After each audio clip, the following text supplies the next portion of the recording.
Okay, as it hits 12 o'clock, I just heard the cannon go off here in Cape Town, so it's definitely 12 on the dot. We're lucky here in Cape Town, we have that to remind us. I'd like to just welcome everyone who is with us here today and also welcome those people who will see us live, I think next week sometime. So it's all the youth around the country. And of course, as everybody knows, it is Youth Day. It was Youth Day, sorry, yesterday. Um, and we're here now and we're commemorating that in that spirit. And as you can see, we've got young people here. So to get onto it, let me give maybe some context as to why we're here, the how, the who, and what we're trying to do.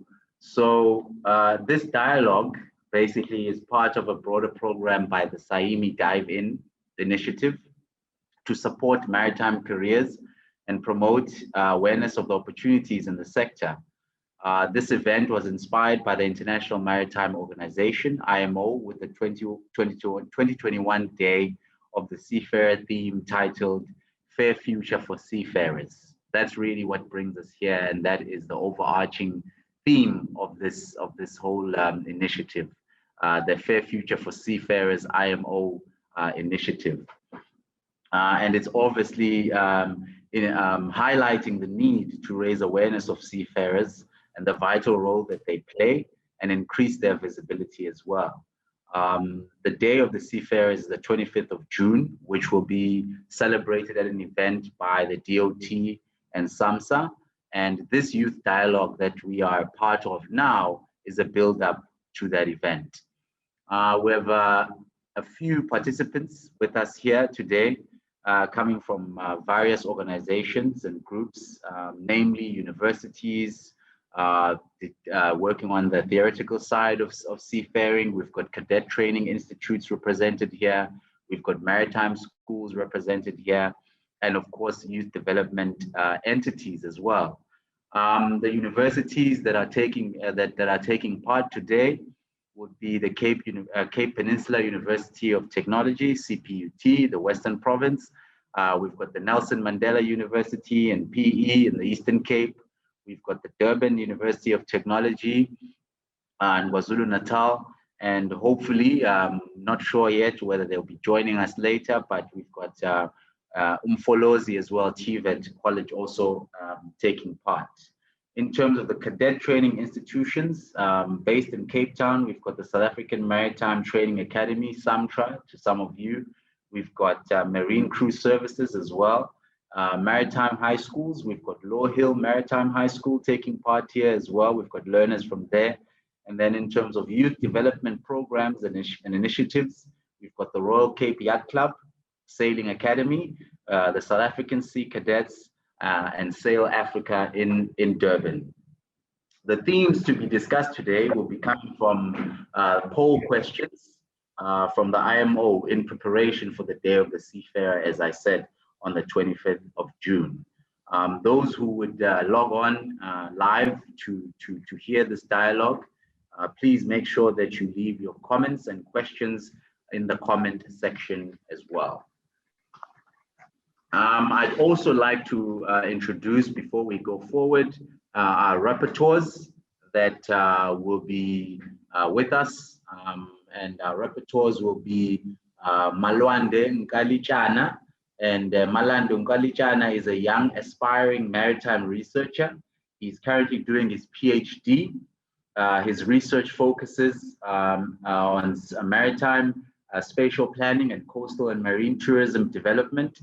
He holds a master's in development studies with his research focus on green ship recycling and development in South Africa. Our other rapporteur is Ms. Oya Mangaye Mkaza, and her early career in maritime and development studies. She has experience within the small-scale fisheries sector in South Africa, particularly the squid industry, looking into the livelihoods of artisans and fisheries. Before we go into the program and talking to the poll questions that I had mentioned, and introducing you all to the participants who are representing the various organizations that I previously mentioned as well. I'd like to, in essence, set a bit of a tone and then also maybe introduce myself because I haven't done that as well. The tone I'd like to set is goes a little bit something like this. I'd like to just read something for you that I prepared, which I hope is not too long. Sometime long ago, in the 70s in America, there was a president, and his name was Jimmy Carter. And as life would show, of course, history always repeats itself, as nothing is new underneath the sun. So you might see some similarities in something that happened decades and decades ago with our country right now where we are. And Mr. Carter went on to say a little bit something like this. He says, 10 days ago, I planned to speak to you again about a very important subject, energy. For the fifth time, I would have described the urgency of the problem and laid out a series of legislative recommendations to the Congress. But as I was preparing to speak, I began to ask myself the same question that I now know has been troubling many of you. Why have we not been able, together as a nation, to resolve our serious energy problem? He goes on to say, it's clear that the true problems of our nation are much deeper than gasoline lines or energy shortages, deeper even than inflation or recession. And I realize more than ever that as a president, I need your help. Carter in this period had invited a number of segments of society to come and consult with him at a place called Camp David. Some of you might have heard of it. It's a place where American presidents normally go for relaxation time and think and talk to people. And it was over a 10-day period that he was engaging with various sectors of society because America was facing an energy crisis in the country, similar to what we're facing with ESCOM today. And then Carter then goes on and says, he spoke of quite a few things. He spoke about the challenges that are being faced and everything, but he noted that there was something quite even more challenging that was not very apparent, that was not, one could not clearly see it very properly. And this is what he had to say. He spoke of a threat that was invisible in ordinary ways, and he called this threat a crisis of confidence. The erosion of our confidence in the future is threatening to destroy the social and political fabric of America.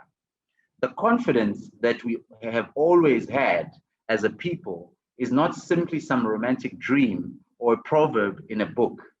It is the idea which founded our nation and has guided our development as a people. Confidence in the future has supported everything else.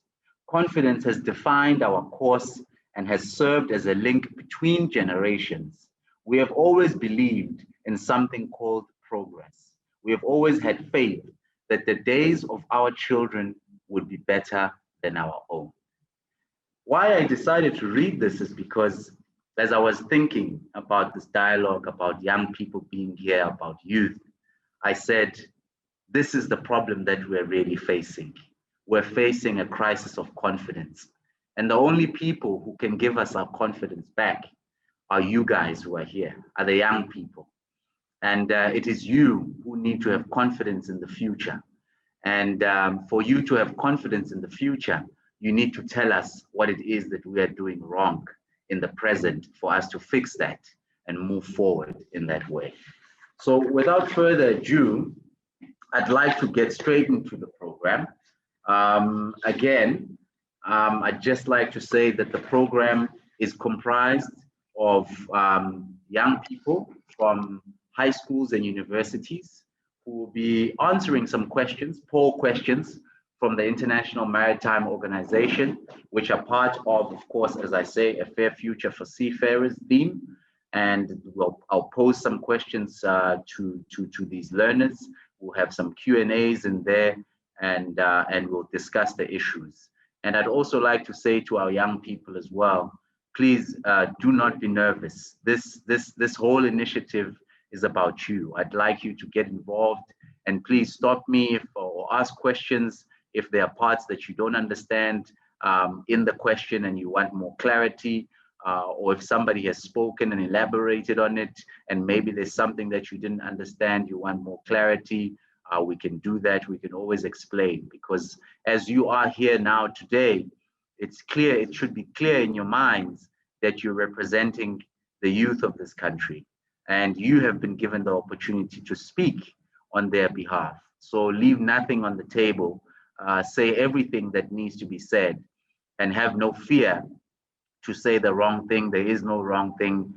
We are gathering information here. And as I said, as Jimmy Carter, the president, has done, we're engaging all aspects of society. And you guys, as the youth, make up quite a huge aspect of our society. And the sad part of it is that you make up a huge aspect of our society that is unemployed, that is uneducated. And I think we as adults need answers from you. We need to know what you're thinking. My name, if I haven't introduced everybody, and for those that don't know me, my name is Lendani Mchunu. I happen to run, lucky for me, a youth development program through sailing at the Royal Cape Yacht Club in Cape Town. So I work with quite a lot of young people. I'm also quite invested within the maritime sector in terms of transformation. I'm also a trustee at the World Sailing Trust, which takes care of, it's basically a governing body, and there we deal with issues of diversity and inclusion. That's really my background, and why I also feel quite honored to be here with all of you today is because I have a strong belief that we always need a new pair of eyes to see forward. I think as adults, we're not aware that I think built into life somehow, built into our biology somehow. If I am of a certain age, whether I be 50 or 60 or 70, something happens and life limits my eyes and my mind to not be able to see further than my lifetime. As a result, ideas that I might have might not be applicable or even relevant in the future that I will not live in. So it's important that we ask the people of the future, who are you? What does the future look like in your eyes? What should the future look like in your eyes? Because I believe us as adults, we're limited. We're just limited by biology and time in being able to envision that future, in being able to see that future. And we need you to see this world that we live in, which might look old to us, but you guys are looking at it with new eyes. And we don't have that advantage of looking at this world with new eyes. So we want to see and hear from you what your new eyes see of this old and how we can change it and what we can do with it going forward. So without further ado, I'd like to go into the first question that I have. And in going into the first question, and the first question will be, what does a fair future for seafarers look like? Consider technological developments, innovation, and of course, the dreaded COVID-19 pandemic that we find ourselves in. We're here now dealing with a university perspective, and the students that will be taking part in this perspective will be Mr. Let me just correctly pronounce it, Mr. Amirud Dean Musa. And Mr. Amirud Dean Musa is an ECP student for the Bachelor of Marine Engineering program at CPUT. He is originally from Hanover Park on the Cape Flats in Cape Town and is 22 years old. The other participant in this as well will be Mr. Palisa Nyengule. And Mr. Palisa Nyengule is the Deputy for ECP Marine Engineering 2021, doing his first year. He is 19 years old and born and raised in the Eastern Cape. I'll repeat the question again for Mr. Amaruddin Musa and Mr. Palisa Nyengule. What does a fair future for seafarers look like? Consider technological developments, innovation, and the dreaded COVID-19 pandemic. I'll hand over now to Mr.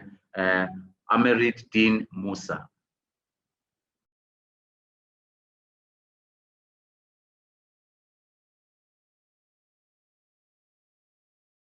Do we have Mr. Amerit Din Musa with us? I don't believe they are in at the moment. All right, thank you.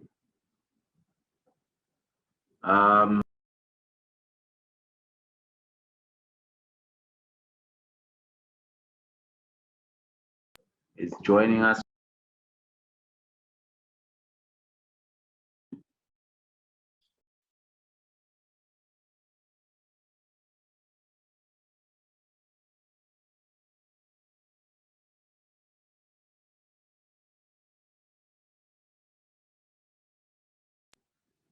I think we'll just improvise since Mr. Amarut, the CPUT learners are not currently joining us at the moment. I think we can just improvise here a little bit and move to, maybe we'll swap the questions around is what we'll do. And then we can move to have this as the first question. And I'll of course, again, introduce who will be the respondent. And the question will be, who should be responsible for a fair future for seafarers? That's the question that we're going to take now. Who should be responsible for a fair future for seafarers? And here, representing the organization, we have Miss Sinaye Hlandra, deck officer from Samtra. And Miss Sinaye Hlandra is, as I said, is a deck officer from Santra, commenced with onboard experiential training under maritime crew services during 2014 and served on board a variety of vessels in the capacity as deck navigation cadet. Ms. Nhlandra, I will take the question to you, and then we'll have some respondents who will then do Q&A with you as well, and we'll take it from there. So Ms. Nhlandra, I'd like to take it over to you, and then you just answer that question. If you'd like me to repeat the question, please let me know and I can repeat it for you. Good day, Mr. Lindani, sorry.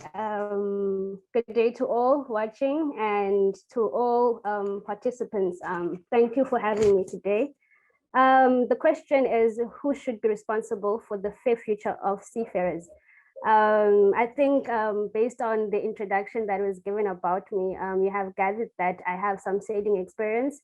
I've been fortunate to sail as a deck cadet and completed my training.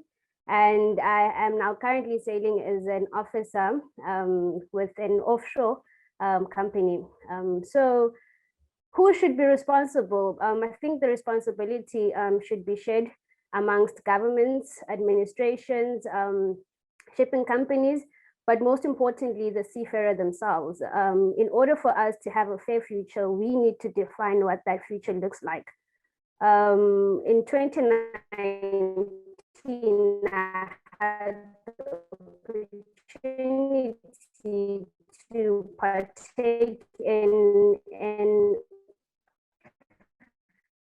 event that was organized by SAIMI. What that event has taught me, we are behind in terms of technological advancements. I studied at Cape Peninsula University of Technology and graduated in 2018.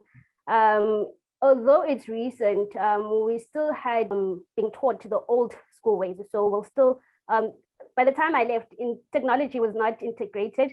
So our generation will have that disadvantage. But what I'm hoping for the next generation that is currently in CPUT and that will be joining CPUT for personal reasons, I hope that they gather the information first and foremost to educate themselves of the future of maritime studies, because COVID-19 has made it a reality for intelligent ships to be introduced into the market. And with remote working like this, it will be a vision that is going to be enjoyed by our generation. And so it is very important that we all take part in educating ourselves as to how do we navigate in the waters that we currently find ourselves in. The responsibility to shipping companies, I think they need to understand the environment that we work in. I understand that some of the personnel may not be seafarers themselves or have that sailing experience.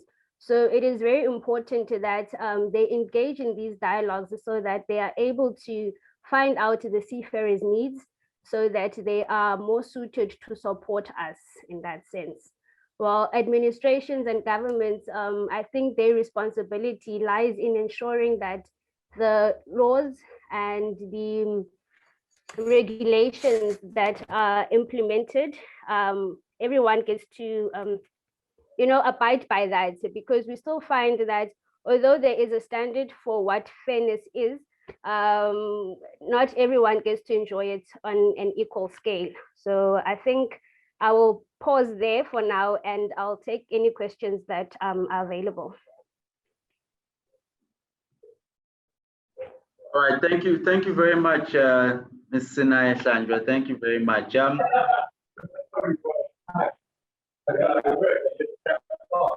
Sorry, we're having some disturbance there. Thank you.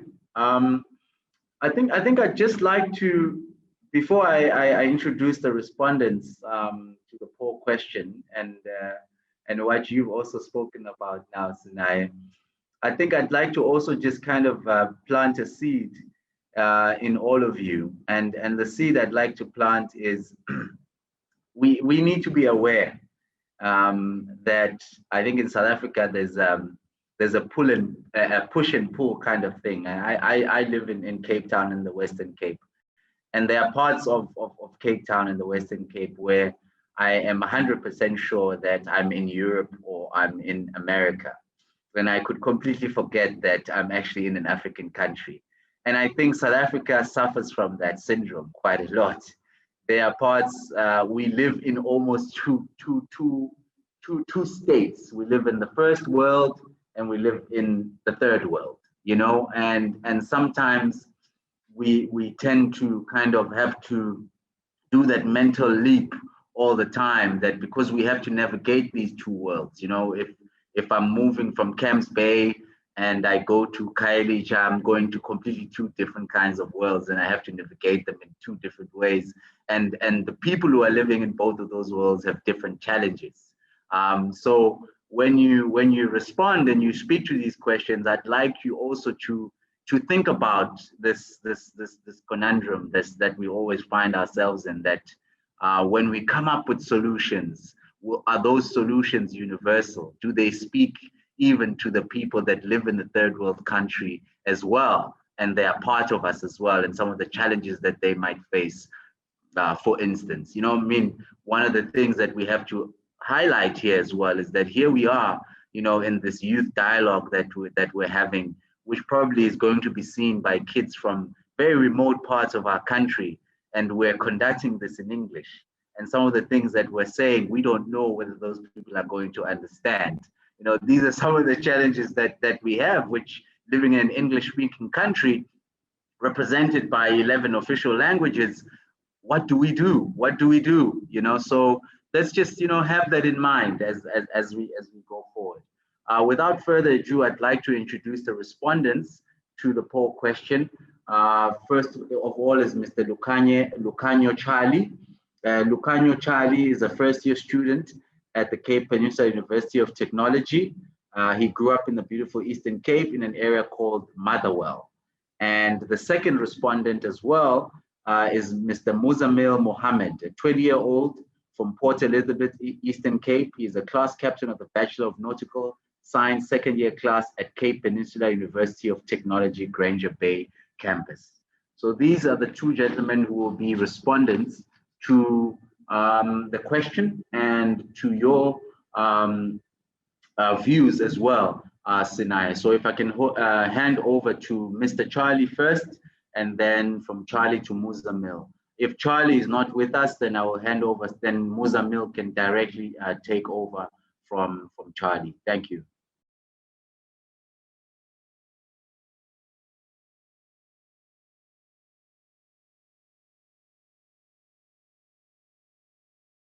Muzamil, can you connect and respond to?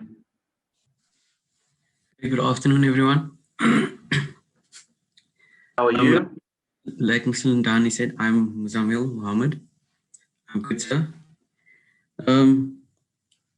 Answering on the question of Sinai about who is responsible for the fair future for seafarers, I also agree with Sinai about the government, and I feel like the government should reach out to students at university to actually invite them to come and see what happens on board ships. Because personally myself, I'm in second year, but what I'm already thinking about is the year when I complete, who am I going to apply to? Where am I going to go to? Because I'm still not sure which company I should apply to. I'm not sure about the process. And I definitely also agree with Mr. Lindani about the challenges we face with the language barrier. Like I can say from personal experience in my class, I've got a lot of people that they can speak English, but it's not their first language. So when they ask questions in class, they tend to ask it in a different language, and the teacher responds in a different language, and which I can't understand. And then I have to ask the teacher to, ma'am, could you please explain again, type of thing, and then they would say, ma'am, could you please explain it in their language. So that's definitely one of the challenges that I agree to Mr. Lindani. That's all from me. Muzamil, if I can just have you back for a bit here. So I heard you there saying, yes, you agree with some of the challenges from Sinai, and you do see this language barrier as a problem as well. Between young people, when you are, because I have children, I have a daughter and I have a son, and so I'm aware that young people most of the time have more confidence amongst each other than they do amongst older people. In fact, you'll find that they have two personalities. They have the personality that they have when they're in front of their parents and older people, and then they have a personality that they have with young people. But it's you guys here today, and I'm an old young guy, so I'm okay. I'd like to know from you, Muzamil, when you and your friends are together and you talk about, some of the challenges that you are facing in maritime, and one of them being this language barrier that you've spoken about. What are some of the things that you hear come up that maybe you never hear the lecturer who stands in front of you addressing, and you wish that people or organizations or all the people were aware of these challenges, but you realize that young people don't have a platform, they don't have a voice, and most of the time they're afraid, in essence, to stand up to their elders or to authority that is in front of them. I'm sorry, if I heard the question correctly, my response would be that from personal experience, a lot of people, like my colleagues in my class, some of them are not confident enough to speak to other people because they feel that the person won't understand them. And me being class leader, they have to ask me certain questions, and then I'd get, could you ask this person for me, because I don't think that person's going to understand me. I don't like speaking to that person. And so then it's a case of I have to speak to other people for them, type of thing. And it's not a lot of them, but there are few. There are only a few of them that I've experienced.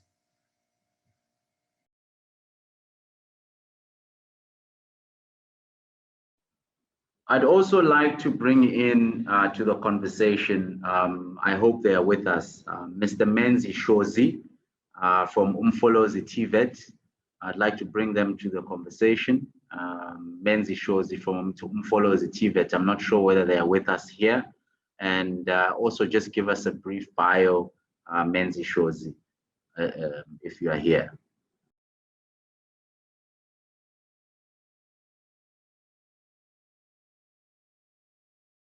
Is Menzi with us here? No, they're not. Is there Menzi Shozi with us here? Ah, no Menzi. Okay, all right. Mr. Menzi unfortunately was not able to. Unfortunately, Menzi was not able to join us. So I'd like to invite. I hope she's here to join us. Miss Mwani Wapo Daya. I hope I pronounced that properly. Miss Mwani Wapo Daya. And I'd like to invite her to our Q&A session on this topic from the Durban University of Technology. I hope she is here.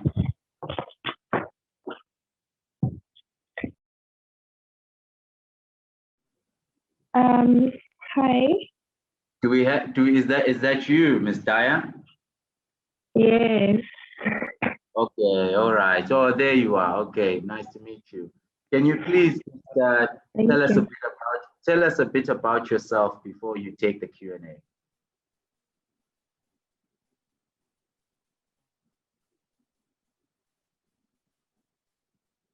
Did you hear my last comment? Your screen seems to be frozen. No, my network seems to be a bit dodgy. Maybe you should try and have the video off and then see whether the audio is not better. All right.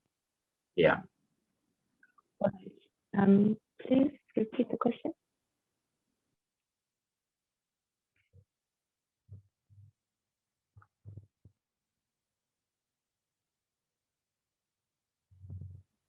The question that we're dealing with right now is who should be responsible for a fair future for seafarers? And I don't know whether you were with us when Sinaye was just giving us her views on who should be responsible for the seafarer, for a fair future for the seafarer. And then we had Muzamil as well put in some points of what he believed who should be responsible. And so we'd like to hear from you and your views and any questions also that you might have that you'd like to put forward to Sinaye. All right. So I'm currently doing my advanced diploma at DUT. I just completed my diploma in nautical studies. So I'm doing a seafaring course. And I'm from Limpopo. I was born and raised in Limpopo. And then I heard about the maritime career from my father, and I was interested because I didn't really know what else to do. But the more I got into it, the more interested I was. And I actually found that it's a big, big world that we know nothing about unless if you're exposed to it. And sometimes even people who live in coastal cities in South Africa don't exactly have exposure to the maritime industry. So for me, I'm still actually, it's a question that I've been trying to answer because information on the maritime industry, it's available, but at the same time, it feels like it's not that available. And from what I've seen, I don't think it's a simple question of one entity being responsible because yes, the government is responsible for maybe awareness initiatives to try and make sure that, you know, the citizens of the country we're not in a state of constant sea blindness. And then of course you have your universities who are teaching us what they're teaching us, but at the same time, you kind of wonder, are they teaching us enough? Because once you go out into the job market, you realize that you don't have all the qualifications you require, even after completing a diploma. And then you have the companies who are supposed to be hiring us. Then you realize that, oh, who are the companies in South Africa who are supposed to be hiring seafarers? We only have 4 vessels on our registry. So South Africa doesn't exactly have space to demand that vessels put South African seafarers on board. We have to rely on our international connections. And I actually don't really know who's responsible. That's the question that I would actually like to pose to people who are in the industry. Who should we as the youth hold accountable for the fact that we don't really know what's going on in our industry? Like, why is it so difficult to find out certain information? Even the ship registry, I can't tell you what ship's on the ship registry. I've Googled it and I can't find it.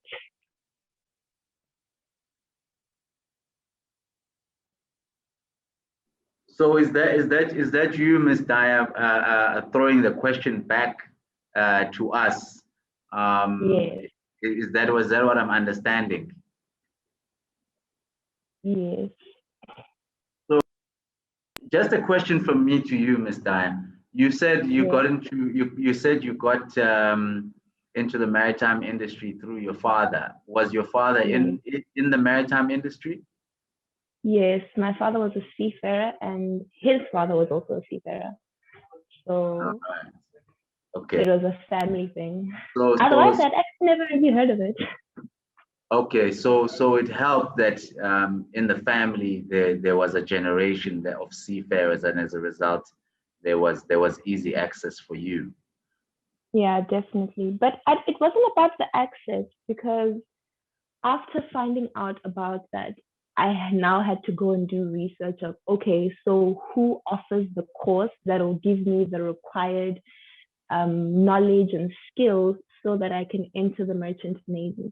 And then I only found that it was only CPUT and DUT at the time. I was confused. Like, we have so much coastal waters. Like, we have our territory, our sea territory is almost bigger than our land territory.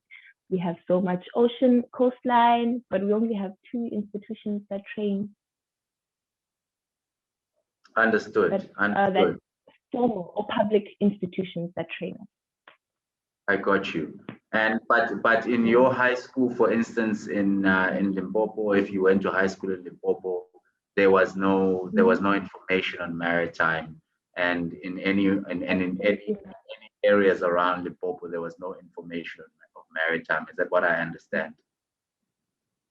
Yeah, there wasn't any. Yeah, I hadn't been interested. I hadn't seen or been exposed to it at all. I didn't even know we had maritime as high school subject. Okay, so I think what I'm getting from what you've just said is that you feel that there's just not enough information out there that's being peddled out there to young people at high school level, primary school level, maybe even about maritime. And then also once you hear about it, like you heard about it from your dad, it was difficult to navigate the space to find which are the institutions where you can learn and so forth. Is that correct? Yes. Yeah. Okay. I think before we move on, I'd just like to maybe open it to the floor a little bit. Is there anyone? Is there anyone that maybe would like to, before we move on, just speak on this subject, on who they think should be responsible for a fair future for seafarers? Who, if you feel that the people that are responsible currently, those that have been mentioned from government to various organizations that have been mentioned, the IMO as well, are not doing enough. And so what do you feel about this question that has been taken on? I think you've heard Sinaya Shandwa's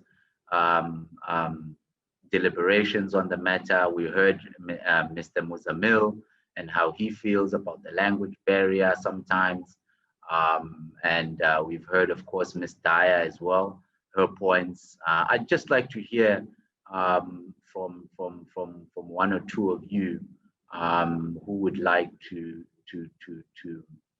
add to this very important question. I think it's a very fundamental question to ask.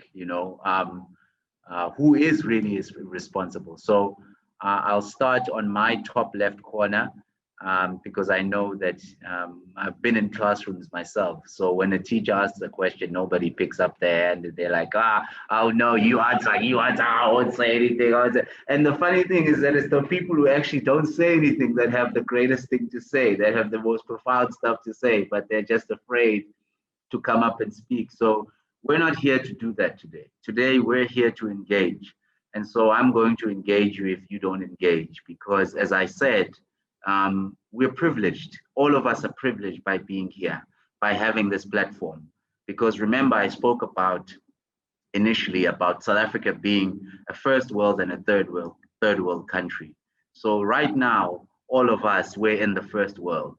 We've got computers, laptops, we've got internet, we're doing our thing here online, we're recording, we've got support from Saimi, we've got support from our organizations, we've got everybody, around us making sure this whole thing is working. There are people even in the background who are setting up the whole dialogue, checking up diagnostics and everything. So we're cooking. We're on the first class ticket to somewhere. So with that, then there's a responsibility that's on us to make sure that those of us who don't even know where to board the ship that we're on, they don't even know where it is, let alone being a part of our journey. They don't even know where this ship is disembarking from, and can't understand the language that we're using, which is English in this instance. It's those people that we need to speak for. So it's very important that you speak, and it's very important, if not for you, but at least you speak for those that haven't had the opportunity to be here.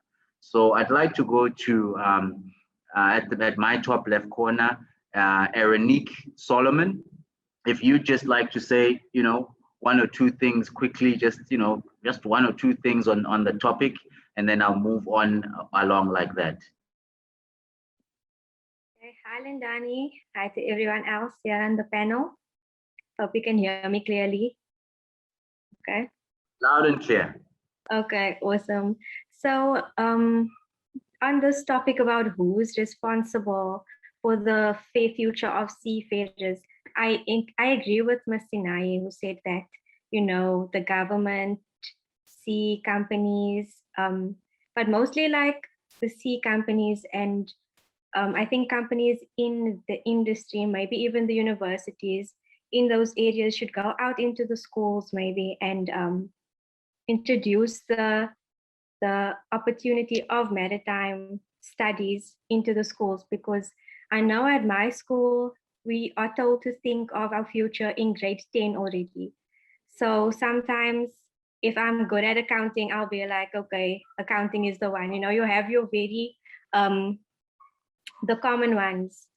So there's, accounting or engineering, or when you think about going to university. So this one never really comes up. Even I wasn't really, like Ms. Daya said, if you're introduced into this industry, it's because you know someone, or I was applying for mechanical and then it was full and they told me, okay, marine engineering just started at NMU at the time. So that's how I found out about this industry. And then that's the day that I actually did research on it and, found out about the few universities that offer this opportunity.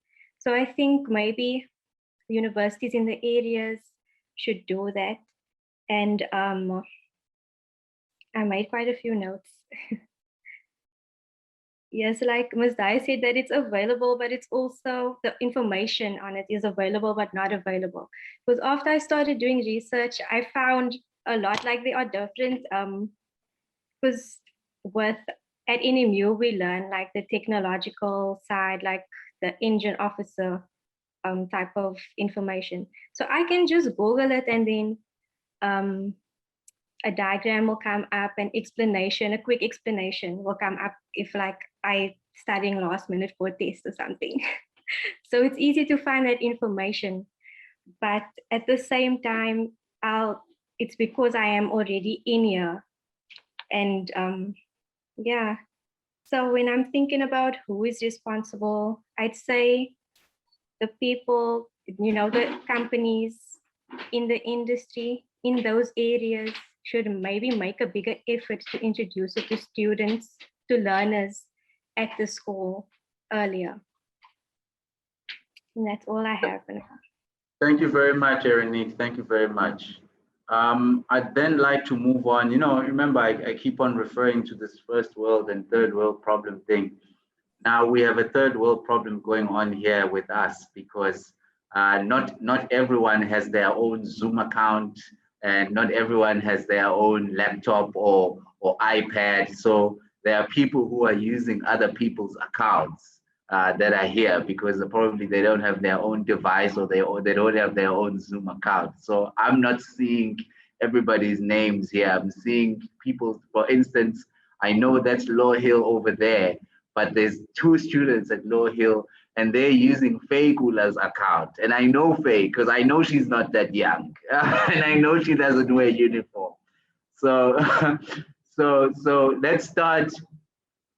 So I've got 2 Faye Gula's accounts here. So I've got one where there's 2 students with a mask and another one with a shaved haircut. I see you, hands up. And then I've got one with the student with the headphones on. So I'd like the student with the headphones on, the lady, to just put her 2 views, and then we move from the lady. When she's done, we go to the other 2 students from Law Hill as well, and we hear what you guys have to say.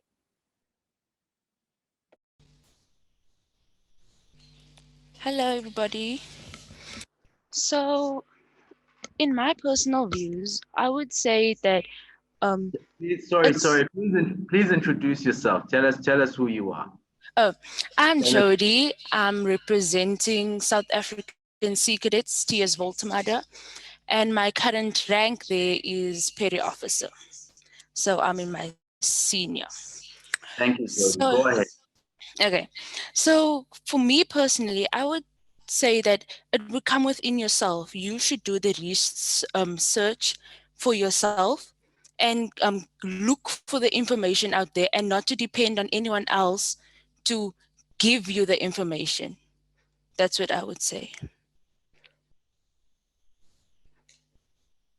All right, from Jody, we'd like to move to the other Law Hill guys.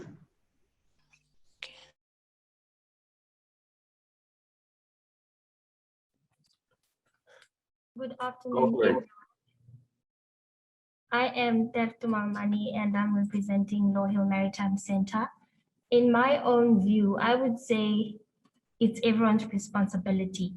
The government and the other universities, including the few companies in the maritime industry, should put effort to raise awareness of their industry to students that are in schools. For example, other countries that are landlocked in Africa, they can go to them and make their program noticed to the other students that are landlocked that do not have an idea of the maritime industry. And also it's up to us, because as young people, you should be planning your career path as early as grade 10. So that's when your research should start. And it is important not to research on one industry or one type of career only, but to broaden your perspective also. Thank you.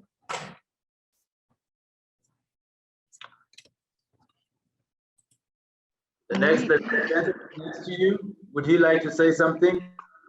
Oh, yes, sir, yes, sir. So my name is Busiswa Ndima. I'm pretty much a local. I was raised here in Cape Town. So what my opinion would be to also do like self-search, since your future always starts in grade 10, which is the FET phase. But for me, I was introduced into maritime, although I was a local living in Cape Town. I didn't know maritime. Like as soon as they said maritime, I was like, okay, is this Chinese or what? But as soon as I got to learn, I saw that it was a nice subject as first and a nice career path to go to, because it's very broad and it has various career paths that you can go to. But for me, I feel like it's also everyone's everyone's responsibility to get the kids to know about maritime, because I only know here in Cape Town, I only know of Low Hill that does maritime studies. I don't know of any other, but I think maritime subjects should have like more exposure so that people can see that there are careers and subjects that can allow you to do sea work, as in like marine engineering. Because every time when I go back home, since I stay at boarding school, every time when I mention something that's seagoing, people are like, what the hell are you saying? Or like it's a foreign language or something. So I think exposure should be a thing that we should be looking at. Thank you very much. No, thank you very much, guys. Because we're always thinking about time. Can I say something? I think let's move to the next poll question. It was very interesting hearing some of. It was very interesting hearing. Everyone, of course, will have time to touch on all the poll questions. We'll move to the next one so that we can follow our structure. But it was very interesting to hear from young people saying that the responsibility mainly lies with yourself. And it's so funny to hear this, because most of the time we talk with adults as adults about millennials, which I think is what you are. They normally say that you want everything handed to you on a silver platter. And they normally say that you want everything done for yourselves. So I'm sure they'll be quite surprised to see that you guys on your own are actually saying, no, the onus is on us. We should be actually doing more. We should be doing more research. We should be putting ourselves out there, but of course with support and so forth. So that was quite interesting to note that the youth of the moment are saying that no, we'd like to take matters in our own hands. But I think the message as well to the older generation is that if you're going to do research, there must be something for you to research, of course. You must find something on the other side. So I think the onus is on the organizations to make sure that the information is there to find. The information is there to find, and everything is there for the students to be able to get to the applications. And the process is easy. You know, the process is easy for them to get themselves from high school into a maritime career. The road should be made more visible for them. The markers should be there. The benchmarks should be there. The lighthouses should be there. The roadmap should be there. So I think in this question, I think what really came out of it was the fact that if the organizations, if government and the various organizations that are there and the institutions that are there can map out a clear map for everyone to follow, then the onus is on the students to pick up the map and follow the map and find their ways into maritime. But the map should be clear as much as possible. Yeah, that's it from that. So I'd then like to move on. Mr. Muzamil, you have your hand up. Would you like to say something? I've just got a question, actually, that before I actually ask the question, I've got a lot of people in my community, and the word of mouth actually spreads much faster. So a lot of people in my community don't know about this career. Like when people ask me, what am I studying? And I actually say nautical science. And then 90% of people will be like, what's that? And then some people would obviously associate the word nautical science with the ocean. Some do know, but most people don't know. And then when they ask you, like when I tell them, you should look into it and go for it. It's something different. And then their response would be, what is life like at sea? I don't want to stay my whole life away from my family type thing. And that's something I can't actually answer them because I myself don't know what life is like at sea. So if somebody knows what life is out at sea and how does it actually work, I appreciate an answer. I think, Mr. Muzamil, you've hit the nail on the head. You've hit the nail on the head because you'll find it quite funny to find out that one of the reasons why I got into this whole maritime thing is because I got into it through sailing. So I'm a sailor, and I used to, let me just say I used to, because now I spend most of my time here on computers and talking to young people and talking to older people so they can talk to young people and hear young people. But I used to spend quite a lot of my time at sea. And in spending my time at sea, one of the things that I realized was there was no representation from people who look like me. If I used to sail boats from Cape Town to different parts of the world, wherever I would arrive in those parts of the world. I think somebody needs to put their mic, please. In those different parts of the world, I wouldn't see people like me. So they are now, sailing youth development programs around the country. And these sailing youth development programs, like the one that I have with myself, are doing their utmost best to work with the likes of CPUT and DUT. I know Sail Africa does some work with them to actually try and solve the very problem that you're talking about. There's a serious need for youngsters in high school and maybe even in primary school level to be introduced to the water, to know what it's like to be on water, to know what it's like to be out at sea, so that that question that you have can be answered and a lot of people can start to gain some kind of relationship with the ocean, because after all, it is the ocean that we're talking about. So there has to be that relationship. So I think to answer that, definitely these sailing programs need to be introduced, and young people, whether they be in high school or primary school level, they need to have some sort of relationship with the ocean. Even before they embark on a maritime career, they need to have some sort of relationship with the ocean. And also, I'd like to correct myself. I called you guys millennials, and I know that you are called Generation Z. That's what it is. It just shows how old I am. So that's what it is. I've got some hands up here. So what I'm going to do is, because we don't want to spend too much of a long time on one question, and I know it is a very kind of critical and important question, but we want to move on to the other ones as well. I'm going to give everybody just a short one. I see you've got your hand up there, and there's another hand up as well. So let me just move to, there's two Jackies here. So there's a gentleman who's Jackie, and then there's also two ladies. I know the one lady who's Jackie. So I'm gonna go to Jackie with the two ladies, and then they can answer. They can just say their piece very briefly, and then I'll go to the other Jackie as well. Okay.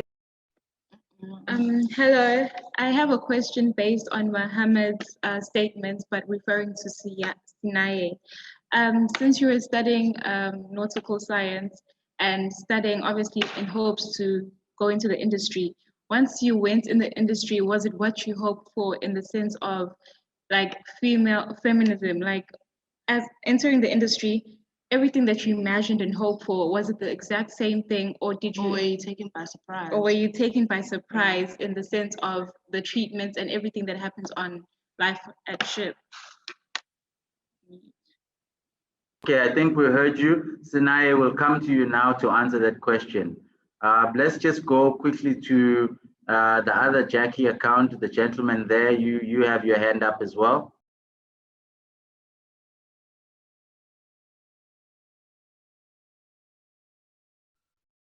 Hello everyone. Yes, can you please introduce yourself and then get straight to it? Yes, my name is Manga Sotamin. I'm cadet in road shipping. What I wanted to state was that this thing is mostly about seafarers, about giving back. Seafarers actually going back, just like Walpole's father, going back to the community and introducing people. It was happening in Durban before I was even myself. I live in Inanda, but then I didn't know anything about the maritime. It was done by the department, by eThekwini Maritime Cluster before. They used to take kids from the rural areas, bring them to ICC, introduce them to this thing of maritime, because How do you start researching about something you do not know? I myself used to believe if I go work on it, if I go work at Transnet, that I'm successful. I do not know. It needs to be introduced. The seafarers themselves need to go out there, introduce to the community. Organizations like yourself, South Africa, are doing their utmost best to bring kids from the locals who would never have the opportunity to go to meet the sea or sail on a boat.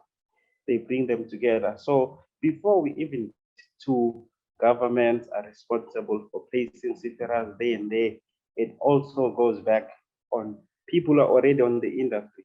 They need to because most of the things we know, we are living in the almost in the fourth industrial world. Everything spreads by word of mouth, sometimes by post on social media. You see how seafarers are restricted on posting pictures on the ships because there might be something that's showing on pictures. Also, that is not showing. So just to go back on this point, just to clarify on the other people that are on the rural areas, we need to go ourselves, seafarers, companies, they need to go. There's even students at DUT who are almost finished with their diploma, but they don't know anything. Seafarers do not come to give like a 2-minute talk on their experiences. You see, there's another student here, Jackie. He was asking about the experience because there's no seafarers that come and talk about their experiences. I think that's all I wanted to say. Okay, thanks, Smanga. That was a very good point. I think to capture your point there was that Smanga feels not enough is being done by the seafarers who are actually who have the jobs, who have the experience, who are in the industry. And not enough is being done by those seafarers to go back to their communities and spread the word. They should be involved in going back to their communities, whether they are giving talks in high schools or varsities and so forth, and speaking about their careers and speaking about what they're doing to inspire their communities. And definitely to agree with that, Manta, I mean, Smanga, is that if you see someone who comes from the same place as you and is talking about something, you listen to that person much better than someone you don't know. So if they can go back to their communities and start talking, no, I completely agree with that point. What I'd like to say, guys, because we need to move forward, if there are questions on the previous poll, please put those questions in the text box, in the Q&A box at the bottom right. Whatever questions you might have, just type it out there and they'll be captured, those questions. If we have time at the end, we're going to go back to those questions on this one. So whatever questions you have about the poll that we're coming back from, the first one we've just did, please just type them there and we'll look at them. And if we have time, we'll go back. But I must insist that we move on to the next one now. And so moving on to the next poll question here, this question says, it's a poll question and it says, do you think the maritime sector is doing enough to encourage diversity in the sector? I'll repeat that again. Do you think the maritime sector is doing enough to encourage diversity in the sector? Again, I'm hoping that everyone understands the question. For those who don't understand the question, please put your hand up and I'll repeat it. For those who don't understand what diversity means, please ask me and I will respond to that. The lady that will be tackling this question for us, her name is Azile Arosi, currently studying for a diploma in entrepreneurship at CPUT and is in her second year.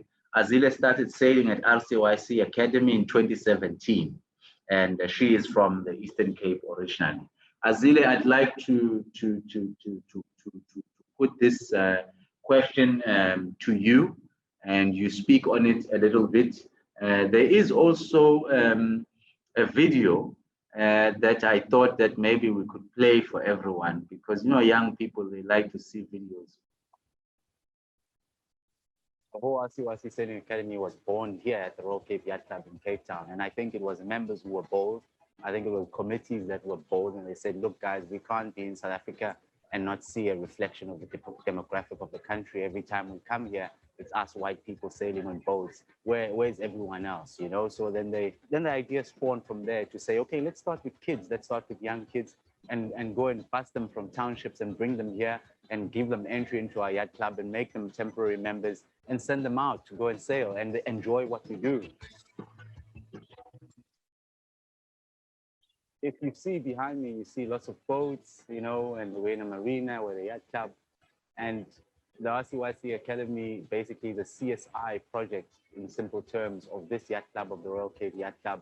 And what they decided to do in 2012 was open an academy to bring people from previously disadvantaged communities, the Cape Flats, townships all over Cape Town, to have an opportunity to come and sail on the water and have boats to sail with.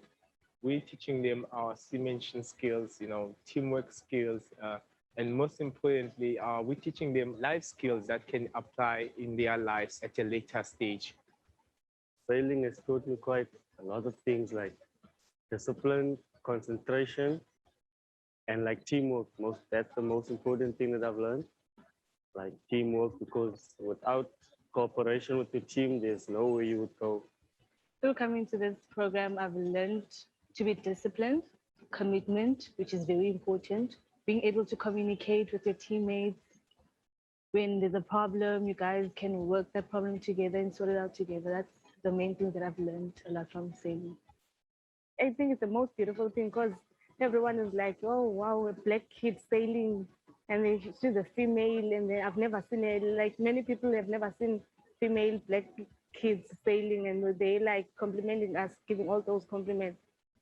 I think it's grown into something much more than that. Now it's become actually a grassroots development of future seafarers in our country, and we've become a part of that whole maritime. I think from our host, you can hold it there. I think we've gotten the picture.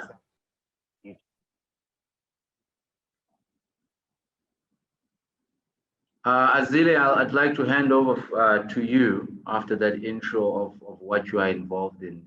And if you can answer our question, I'll repeat our question again. Do you think the maritime sector is doing enough to encourage diversity? Oh, hi, everyone. Thank you, Putlindani. I hear your question, but I'll talk about my experience in the sailing industry because I don't want to talk about the maritime sector as a whole because I don't really know everything about the maritime sector. So I'll talk based on what I know about sailing, about the sailing industry. Me, I happen to be at the right place at the right time because before I joined sailing, I never heard the word sailing before.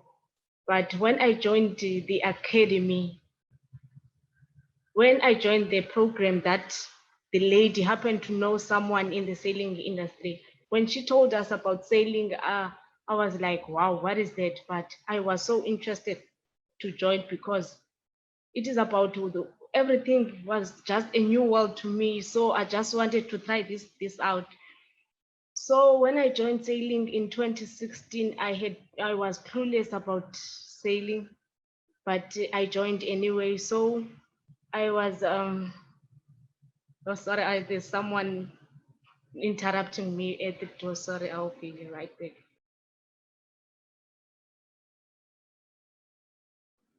We can't hear you.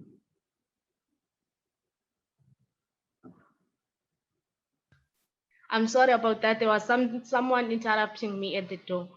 Okay. So as I was saying, I joined sailing. So I joined anyway.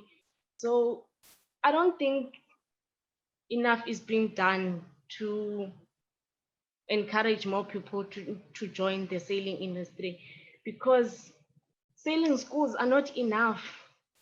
Because the only sailing school I know is the Royal Cape Sailing Academy. And when we tell people about sailing, they want to join, but the academy is not taking any more students because we are full. So when they want to join, they have to wait on the waiting list until when? So what I'm trying to say is I don't think, from my point of view, I don't think enough is being done to recruit more people. When you say diversity, the word diversity, you mean like disabled people, youth, people of color, in my years of sailing, I haven't seen many disabled people in the sailing industry. Maybe I have seen one or two, but not more than that. As for women, we don't have enough women in the sailing industry. For instance, the club, when we're having a race, let's say a ladies race, the club doesn't have a choice but to say at least 50% of women on board on that race, because they know that we don't have enough women in the sailing industry. So we have to mix with men on board. So that's why they're sailing at least 50% women on board on that race. But if we can say that, let's say we're having an event for guys only, we're having this event for this race for guys only, there's absolutely no doubt that that event can be a huge success because we have more than enough men in this industry. But as for women, I don't think we have enough. I don't even think we have 1% of women in this industry. We only got 0 point something. Maybe I may be exaggerating, but in my point of view, I think we got like less than 1% of women in the sailing industry. When it comes to people of color, I don't know if you understand when I'm saying people of color, like black people, coloreds or whatever. Let me talk about like black people. We have shortage of black people in this industry, particularly young women. We don't have enough young women in this industry. Why is that? It is because many say more than 90% of black people lives in the townships.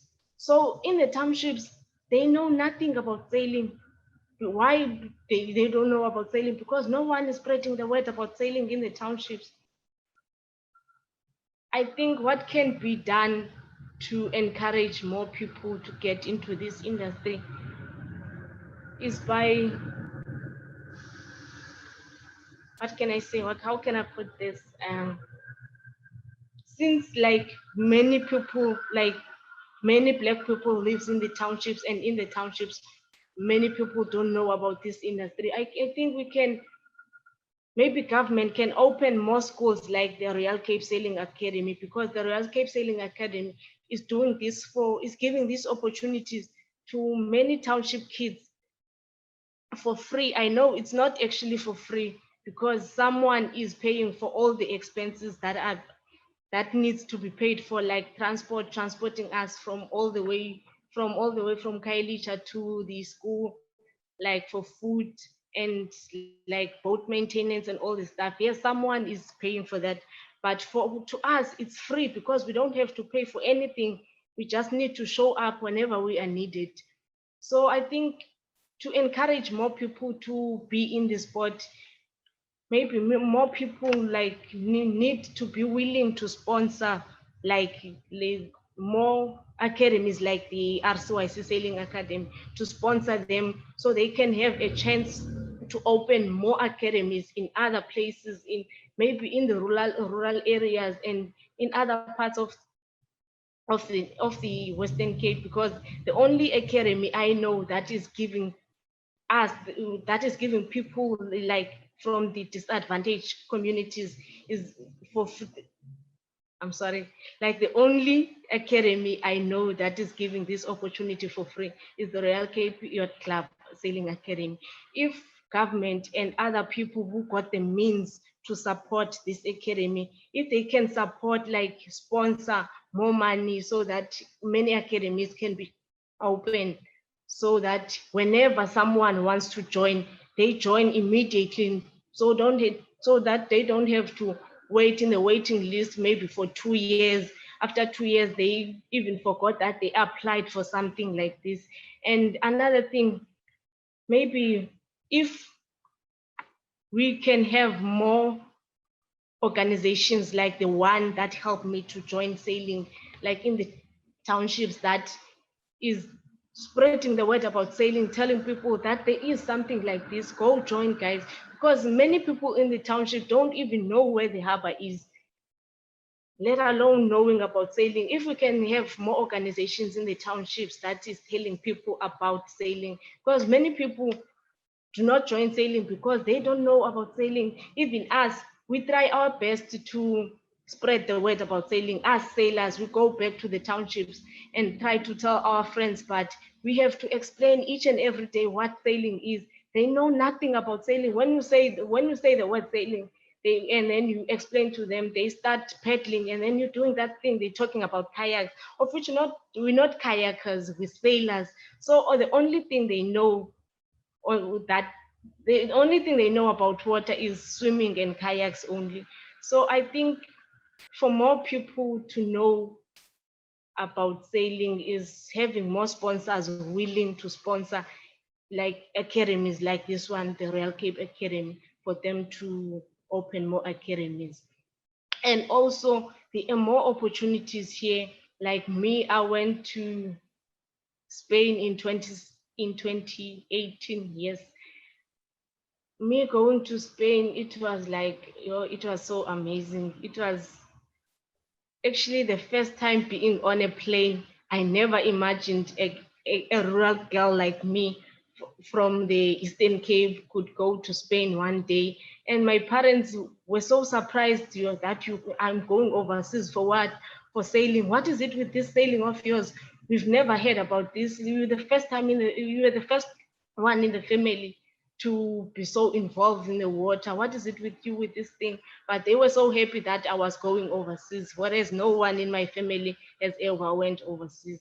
There are many opportunities here. I think me going to Spain and coming back, telling my friends and my family about the opportunities that we get here in sailing, maybe is one of the things that can help to spread the word and encourage more people to join sailing industry.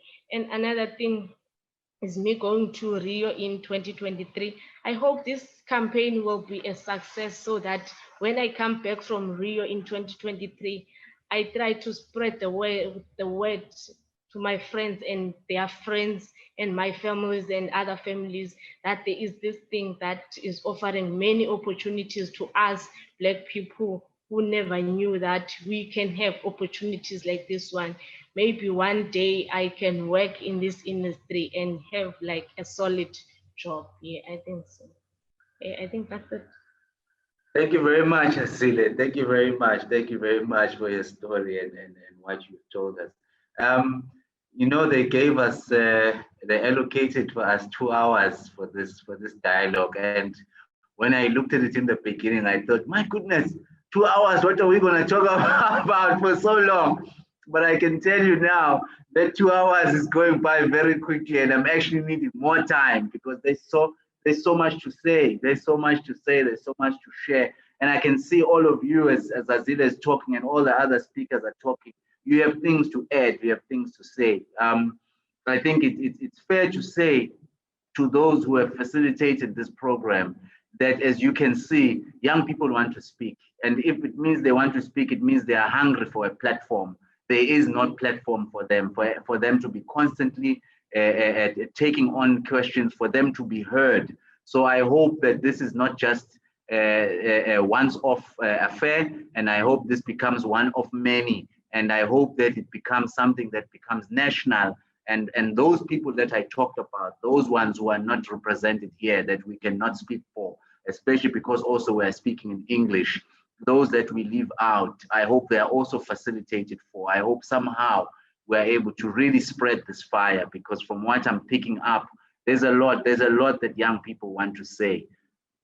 I'd like now to move to our respondent for Azile as question, and our respondent who I'm hoping is here. If they're not here because we are on time, I'm just gonna throw it to somebody. We're gonna go into the Q&A, we're gonna go into it.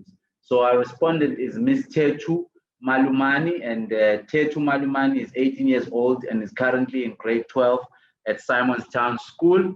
He is it says he is a proud NEMPOD bursary holder, but it says it's Miss, so it's a spelling error. It's a she, a proud NEMPOD bursary holder and final year of Low Hill Maritime Studies program. Is Miss Tetu with us? Yes, sir. Thank you, Ms. Tetu. Please give us your take as briefly as you can on the poll, and do you think the maritime sector is doing enough to encourage diversity in the sector? And what is your take on that? Thank you. I would say the maritime sector is doing enough and really trying to encourage diversity in the industry. In a world that is changing with technology, it demands a changing maritime workforce. So when we hear the word diversity, we think of variety. And in the maritime industry, there has to be a variety. I will go into detail. If we look into the aspect of gender in the maritime industry, it has been a culture that the maritime industry is male dominated. But we have organizations such as WISTA that works on an objective of empowering women to venture into the maritime industry. And I would like to commend them for that. But, and I stand under correction, there's only 2% of women that are involved in shipping, as in like seagoing careers, but ashore, we have more women. And taking it to people of color, to race, to diversity in terms of race. In the maritime economics class, we learned that most seafarers are supplied by the Philippines, Croatia, Ukraine, India, China, and Poland. And this disadvantages other countries that are involved in the maritime industry as well, such as South Africa. South Africa only has 4 ships under their registry. And where are the other people that are studying at CPUT, DUT, and other technicons? Where are they gonna go after that? If most vessels from the master to the lowest rank on the ship only take, or most seafarers are supplied by the Philippines, etc., where will they go after studying at DUT and CPUT? And also the maritime industry, in terms of qualifications, they look at age. Mostly they would prefer people that have had a 2-year experience at sea. But for someone that has been at CPUT and is a cadet, okay, let's say they've finished their cadetship, they would not be recommended by other maritime companies that are looking for seafarers because they are more on the aspect of age. So I feel like to encourage diversity, they have to give younger people a chance to prove themselves and to broaden their skills. And if the maritime industry does this, it will exceed their financial targets and encourage high performance in the sector. The business outcomes would be outrageously amazing. I am from Namibia, and I got to know about the maritime industry through my teacher who has a daughter in the maritime sector. But I am the first and the only one from my region, which is landlocked. And mostly the maritime sector is portrayed as being an industry that only men can get into. And I want us as people that are involved in this industry to cancel that norm and to eliminate it from the minds of young people and encourage more women to come on board. Wouldn't it be beautiful to see more skirts in boardroom meetings, and especially to see women on a ship? It would be amazing. And not only women, but it should be women of different nationalities, women of different color. And that's my take on the diversity in the maritime sector. Thank you. Thank you very much, Ms. Tetu. Thank you very much. Great points raised. And I like your point about everyone always looking for experience when you go and look for work, but you just came out of school. Where are you supposed to get that experience from? So maybe it's not a bad idea as well to think about learnerships and internships while you're still at school. You know, maybe if that it can be provided to young people, that young people can be able to do some sort of internships or learnerships while they're still at school, so that they're able to gain experience once they have their qualification. I'd now like to move to a Q&A with Ms. Amanda Gasa and Ms. Ngozi Ekbuna. I hope I pronounced it correctly. We'll start with Amanda, and Amanda will give her take. So Amanda, as I said, you know, we're chasing time, so keep it brief and then move it and to your colleague next as well. Okay, hi everyone. My name is Amanda Gasa and I'm 18 years old, a student of the Durban University of Technology. So, I'm studying. I'm currently doing my first year, doing the diploma in nautical studies for seagoing, and I'd say that it is a good thing to see more women going on board ships, more women on ships, you know. But then I'd say that it does go with the personality. If you know that you are one person to be to have nails done, makeup, weave, if you know yourself that you're all about the soft life, you obviously cannot uh, uh, think or go and work on board a ship because you're out there for months. It's like up to 6 months and you don't see your family, you know. So I think it does go with personality. You have to know yourself. You have to know the kind of person that you are. And going back to what Mr. Simanga said, it's because many people do not know what it's like out there. Most of the people are taken by surprise. You know, you study something and you do not know what you are getting into. So I think that I agree with him that women or everyone actually should know what they are studying and should know what kind of conditions they will be working under, because it'd be weird to study something and then when you finally get there, it's totally different to what you imagined or what you had wanted. And I mean, you'd have to, so thank you. Sorry there, Amanda. I just wanna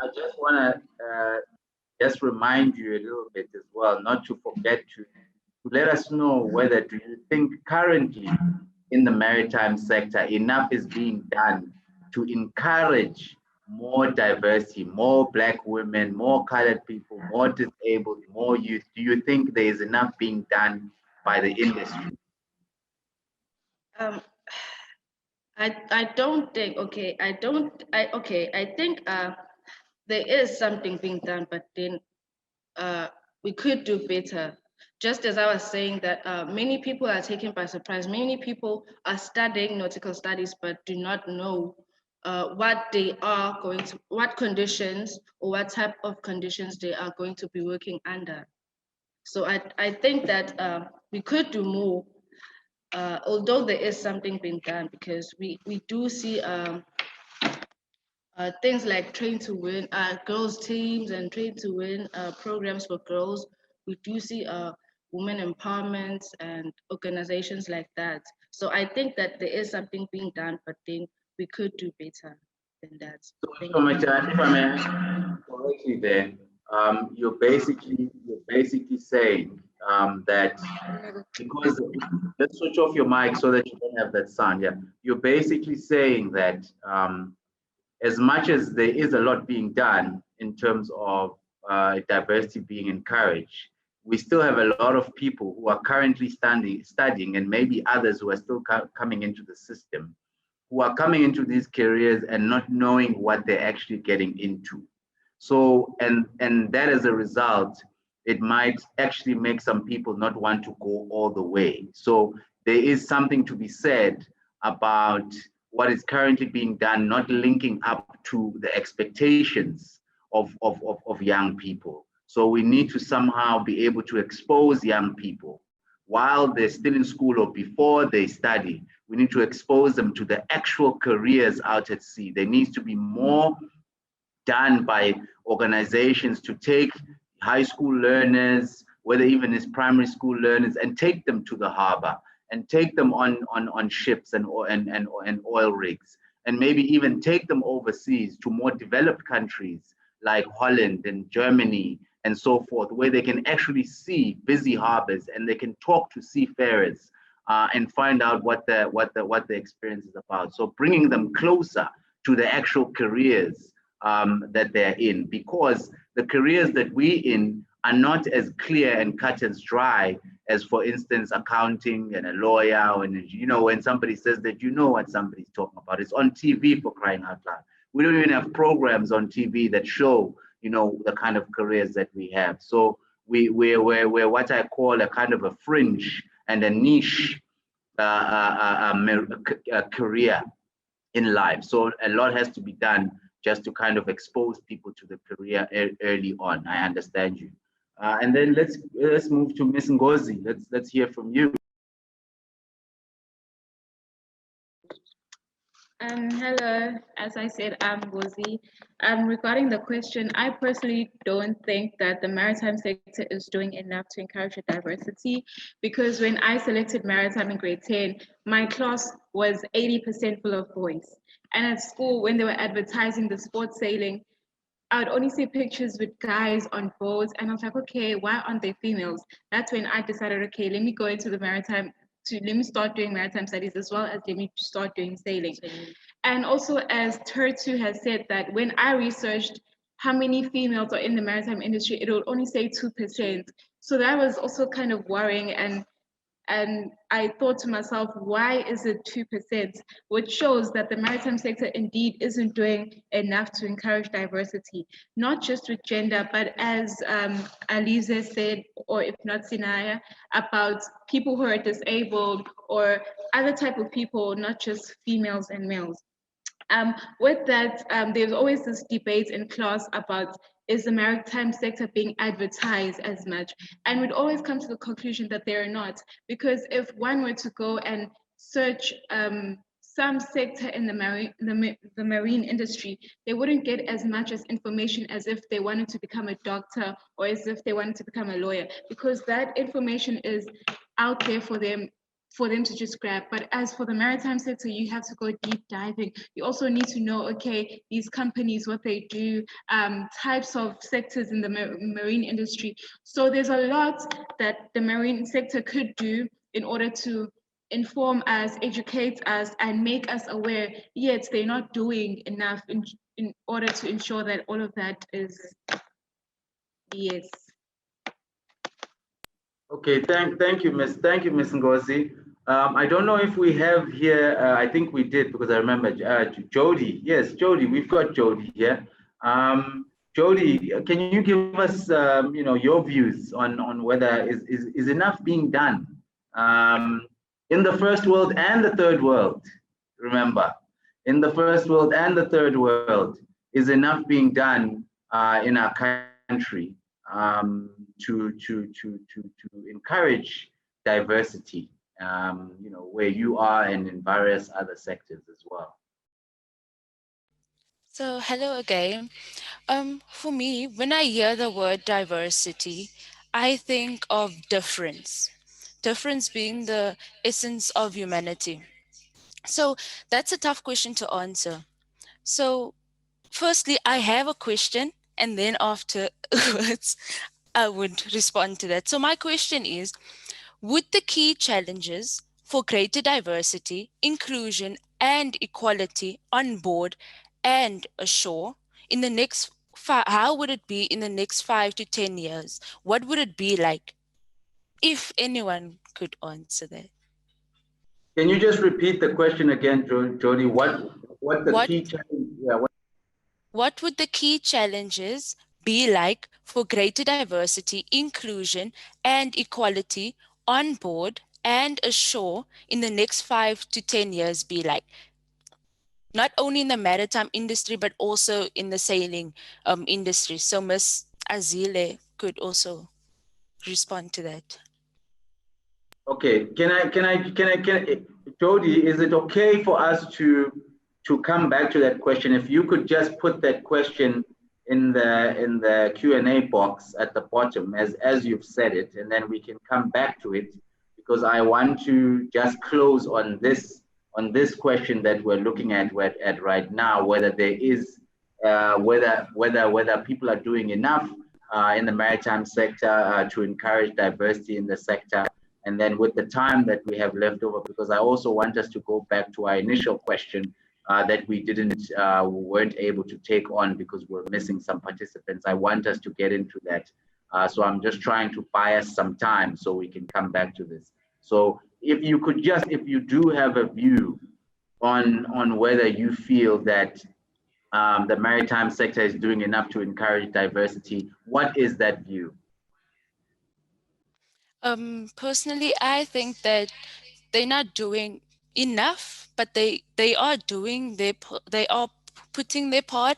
But what I would say is there is room for improvement. There is room for improvement in the maritime industry, and I think I would just put it like that, simply just like that. If you could give me one point where you feel that there could be some improvement, what would that be? From what you've seen in your journey. I would say gender equality. So if more females could come forward and be willing to learn or be exposed to the industry, and then also race, I feel like more Black people, colored people should be introduced to it. Yeah. Okay, all right. I see this, and do you want to say something on this topic here? Q&A now, where we are on encouraging diversity in the sector. I think one of the key things that we need to consider, as I said, my background is in shipping, so I will always refer to that. A ship is not designed to be, it doesn't accommodate everyone. I think one of the most challenges that you'll find is a physical barrier. Someone who is physically challenged will not be able to adapt, and therefore their work will be restricted in some form or another, regardless of the support that they will be getting from their teammates.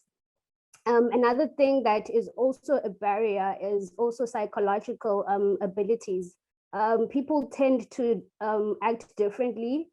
So if I feel that, can I speak on the part that as an officer now, I still sail on ships where I'm the only female who is qualified, and other females that are on board in the capacity of ratings. So the challenge there is always, she doesn't need to speak, it's okay to see you, but don't say anything. So the resistance comes then from the older seafarers who still feel that this industry is for males only. So those are the things that we need to be constantly aware of. My experience at sea will obviously be different from someone else. So it's always important that we take the initiative to inform ourselves of the things that we are getting into. Another challenge I wrote down in diversity is with everyone coming together and creating this chain of unity. We need to consider that there will be limitations within that unity, because we are a team. So it's always important that one looks at their strengths and one looks at their limitations before committing to this industry. I would say that enough is being done currently to raise awareness. I've been fortunate, although I was born in Eastern Cape, Sterkspruit. It's a landlocked city, and I was fortunate to move to Cape Town. However, I still attend, before COVID, I'll attend seminars, I'll attend conferences that are, promoting maritime awareness. With promoting maritime awareness, we need to understand that the maritime sector is huge. So just because you cannot go into sailing, you cannot go into shipping, there are cooks on board. You still find people that are supporting us from a background, your HRs, your accountants. So when we're talking about this awareness, let us not rule out someone who is going to be challenged in coming into the industry. It is very vital that we all understand what this industry is, so that a lot of pressure can be eased off on the part of the seafarer, because coming home from long contracts, you do not have the energy to explain yourself and the challenges that you are faced with, because one, you are still trying to deal with them yourself. So it's very important that we offer our support to organizations that are making the drive. to create awareness. Yeah, I think that's it from me. Okay, thank you, Sinai.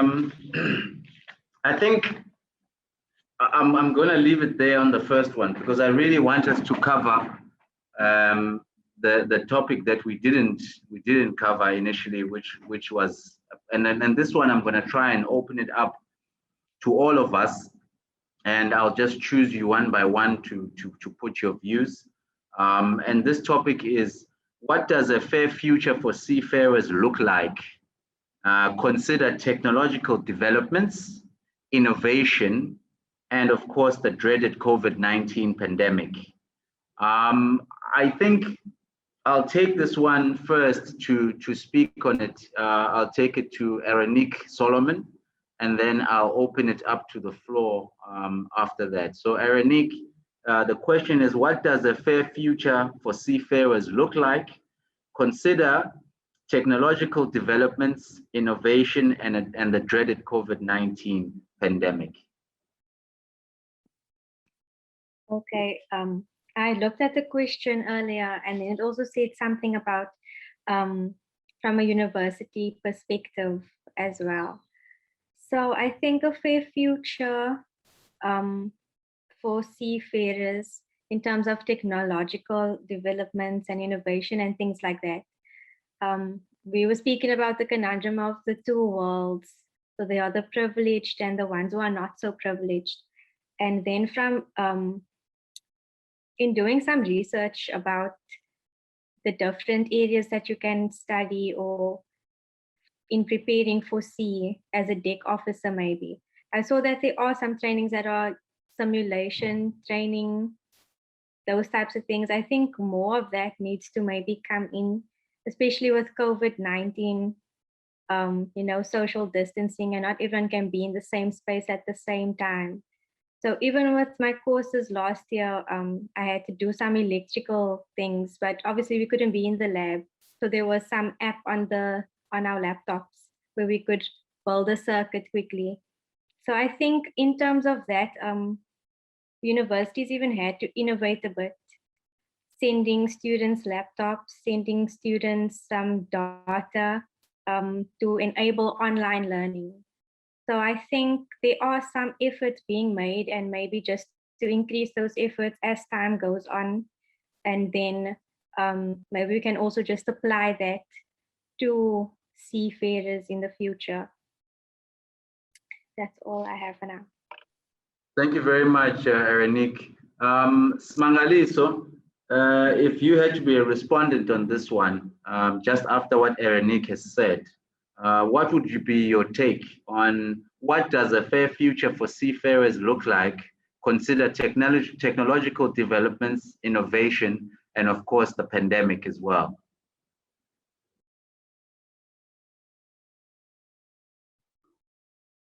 Okay, again, just to expand on what Enrique has said, I think for me, I'll first just define what does a fair future mean. For me, I think a fair future means equality in diversity, just like we're saying, equality in pay, getting paid less than the South Africans, which is why companies are resorting to Philippines. You see, I think a fair future for the whole of seafarers would mean something that is equal on both bases. Then just to further elaborate on this topic, we know on the past that ships used to have like 50 crew, but now ships have gone to 20 crew. The same level of performance is expected. The water still remain the same. Ships have gotten even bigger. I think, how are they able to achieve all of high training of seafarers, consistent training and ongoing seafarers doing short courses and refresher? I think there is a bright future for seafarers, and that can be achieved by the constant training of seafarers and pushing them to their limits. The COVID-19 has affected. I am also a victim of the COVID-19. I had to stay at home for 9 months. I couldn't join a ship because embassies closed, visa applications, flights closed. There was nothing I could do. But also, the COVID-19 has opened our eyes with regards to safety. The common principles of washing your hands after you finish deck work, going back inside accommodation. It has also like enlightened us, like switch on some light that had already been dimmed. And also, it has also this topic about seafarers, that we need to stimulate the mind of seafarers because there's a lot of pressure out there. Imagine having to join a ship in a country that is trending on the news, that has COVID rates sky high, and then you have to fly there to join a ship. Imagine the amount of stress that a seafarer would have. It also enabled companies to look at the human element of seafarers, to stimulate that thinking, make them physically ready and mentally ready also. Because there's also seafarers who deny to join ship, even though companies are having difficulties in enabling crew rotation. Some seafarers deny because they do not want to get COVID. They do not want to go back home and give their families the COVID. See, if just to sum up everything, I believe that there is a fair future for seafarers, and we could establish or we could achieve this by training. A wise man once said to me, it is better to be prepared and not have the opportunity than to have the opportunity but not prepared. If we were to prepare seafarers for technological developments that are coming, like right now we are being told that Actis is going to be touch screen, there's going to be this development. We are mentally ready. So if that development now, it will be easier to tackle. It will be easier to tackle.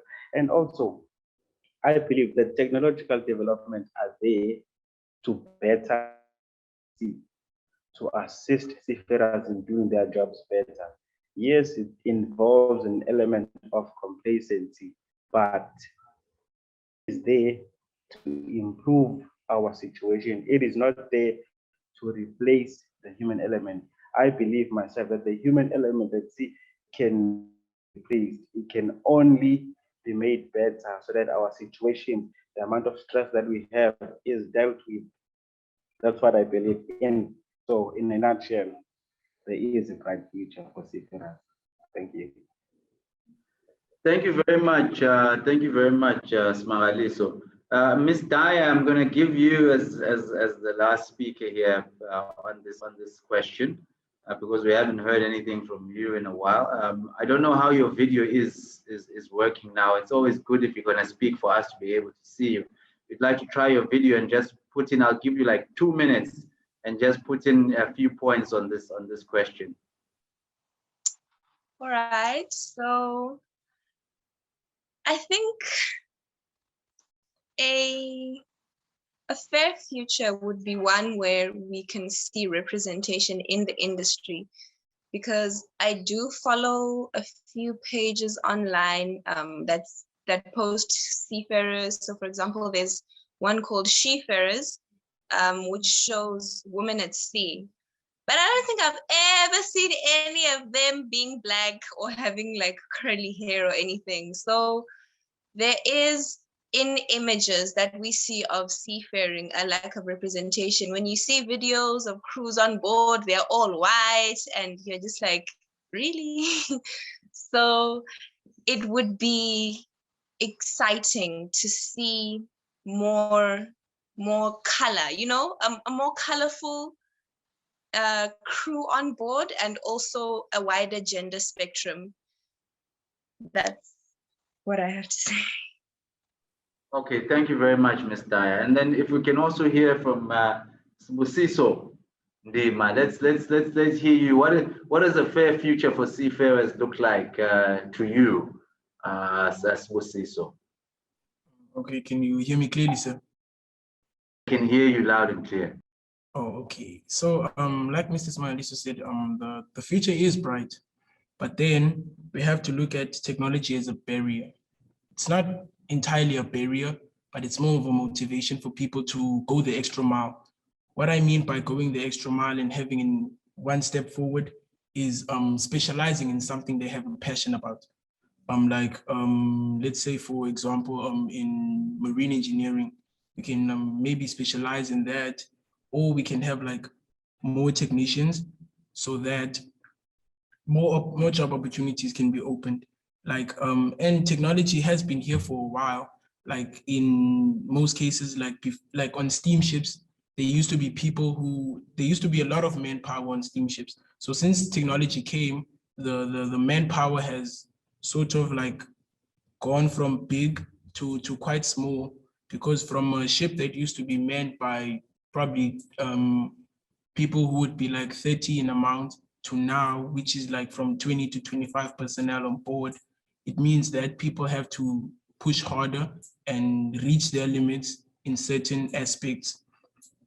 We also have to look at securing like yourself a spot in the maritime industry, which is like working hard and doing something that you are passionate about, not what maybe you see your friends doing and then you following, and then in the end you see that you are not passionate about it, of which that's going to be time wasting.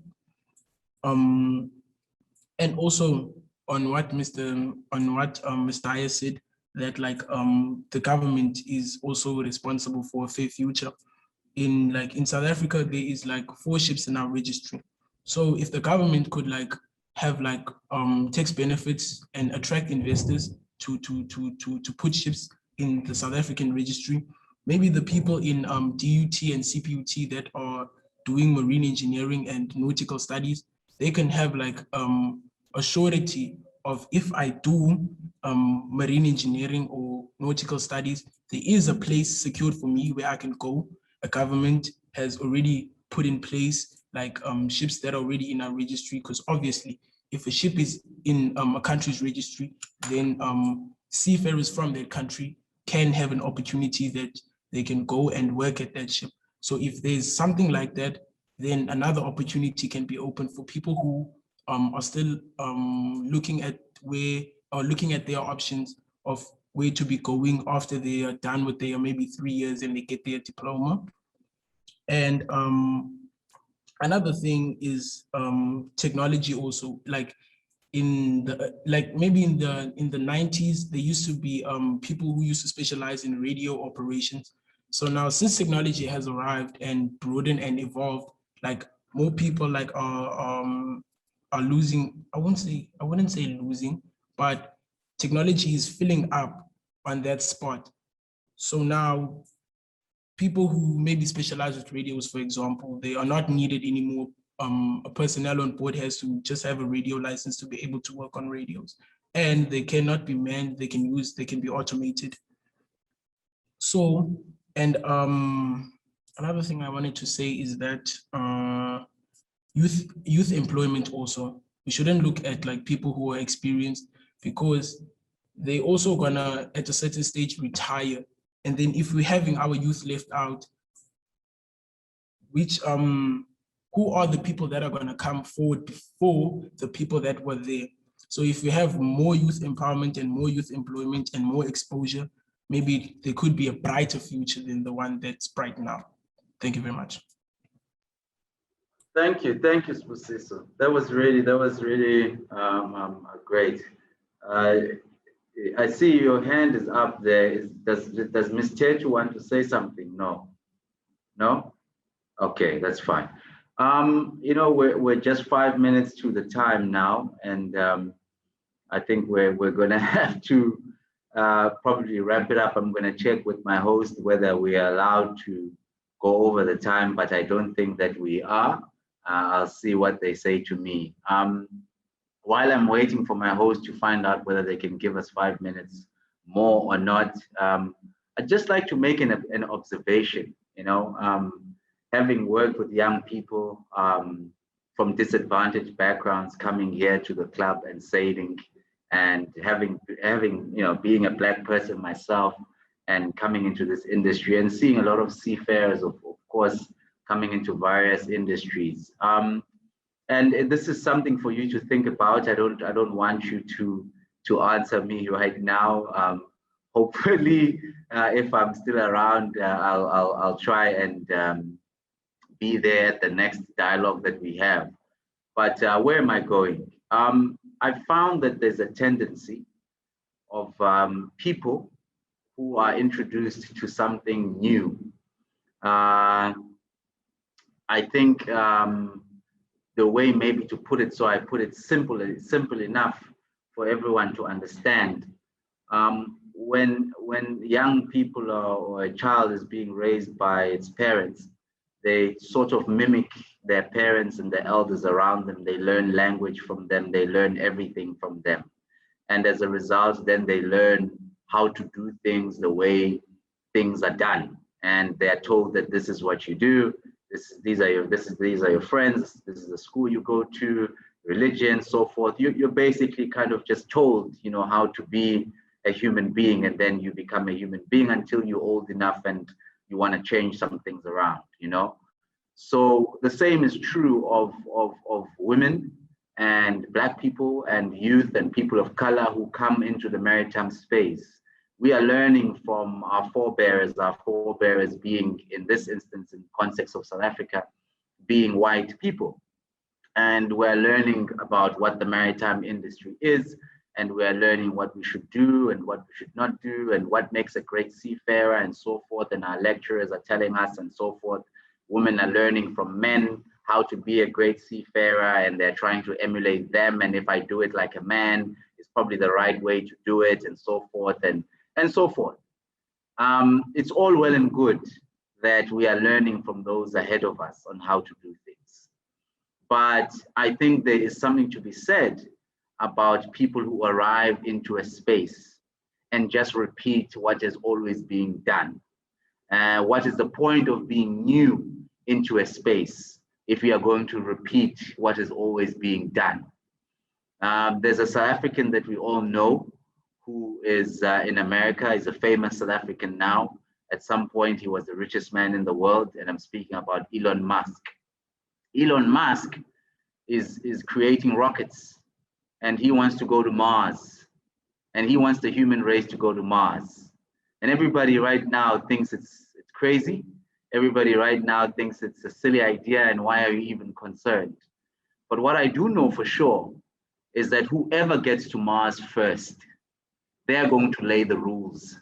They're going to lay the game plan. And whoever comes second is only going to repeat what the first ones have done. So there's something for you guys to think about. What are you going to create for yourselves? What are you going to innovate in this space so that it's you who lay the framework and the blueprint? And that world which we talk about of a brighter future for maritime represents your ideas, whether you be Black, whether you be disabled, whether you be colored, whether you be young, but it represents your ideas. Because in my view, as long as you're taking the baton from somebody else and the plan is to repeat it good enough that you do it as well as they did, you're still playing by somebody else's rules. They've allowed us 5 minutes to go over a bit.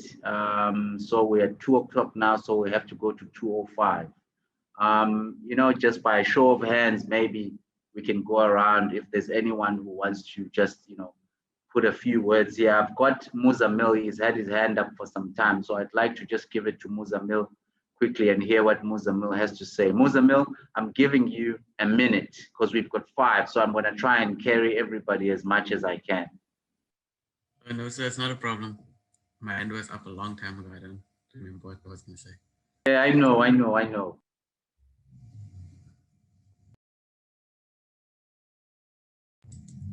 It's fine, so you can give it to someone else. No, go for it, Muzamil, go for it.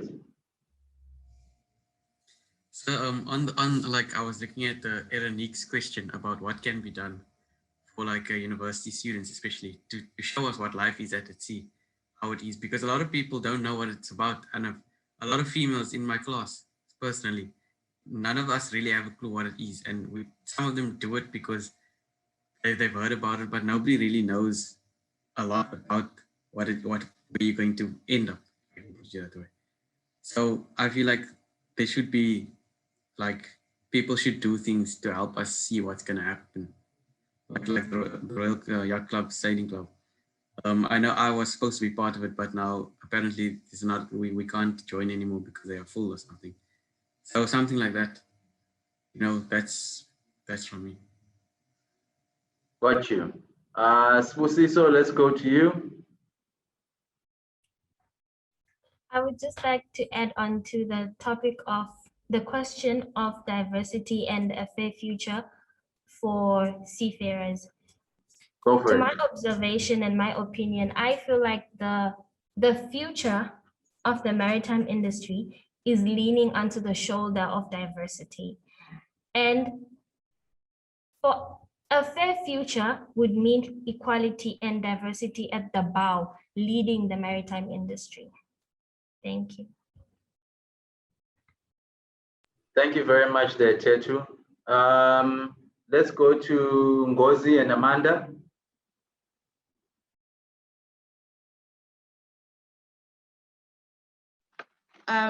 Mina, I have a question.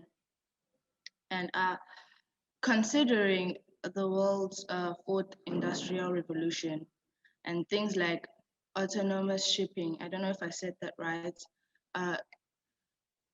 Are there any chances that seafarers could be left out of this development or this revolution, considering how far they are skilled or their skills in terms of like education?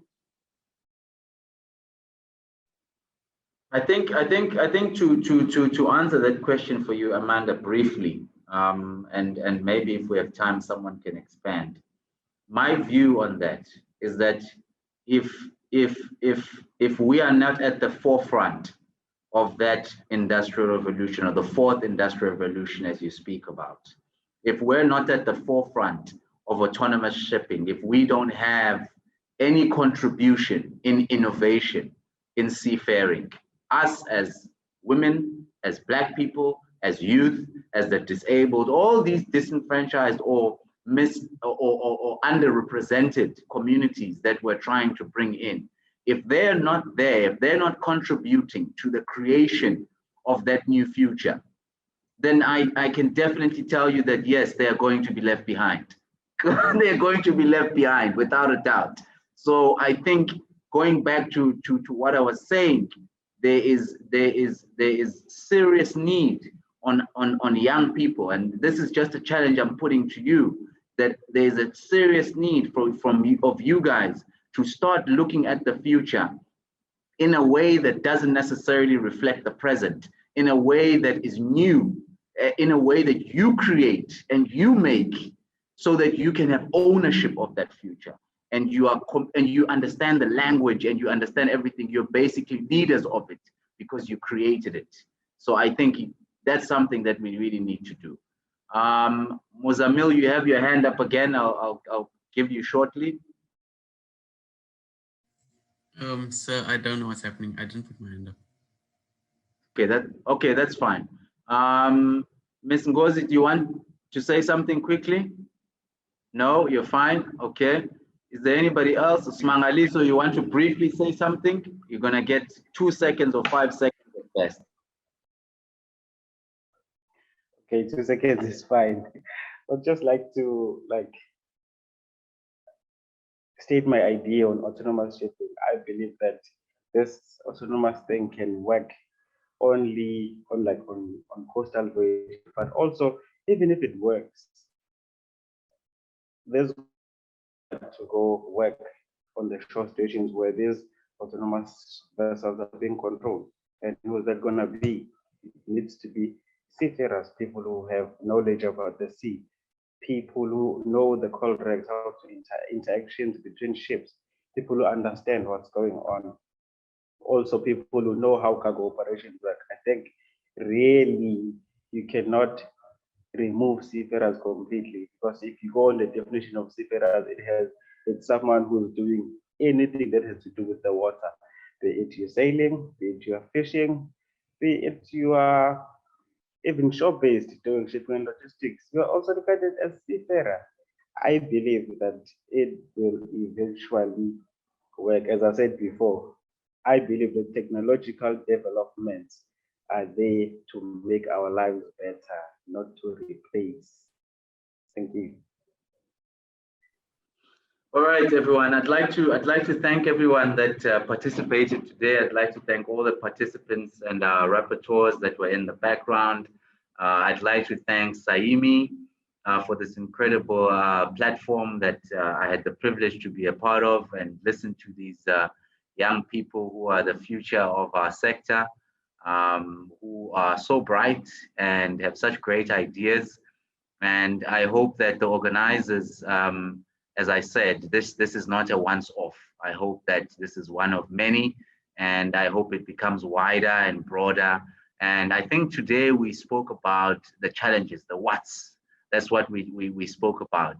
I think as we move forward, we need to start talking about the hows, because what I took personally from this dialogue and what was happening is that you know, innovation, that's what's going to win us the day. Whether it be innovation in training, whether it be innovation in autonomous shipping, whether it be innovation in maritime awareness, in whatever we do, we need to start thinking of new ways of doing it, because then we own the narrative, then we own how things are going instead of copying it from someone else and taking it from somebody else and trying to make it work, you know, for ourselves when we are so different, we are so diverse. I'm just looking at this panel today.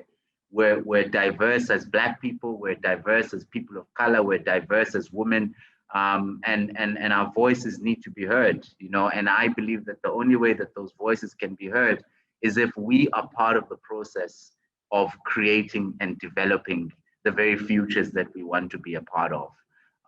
So without further ado, I'd like to thank all your organizations that were part of this, the various universities, the training colleges, the maritime schools, all of those organizations that will be there.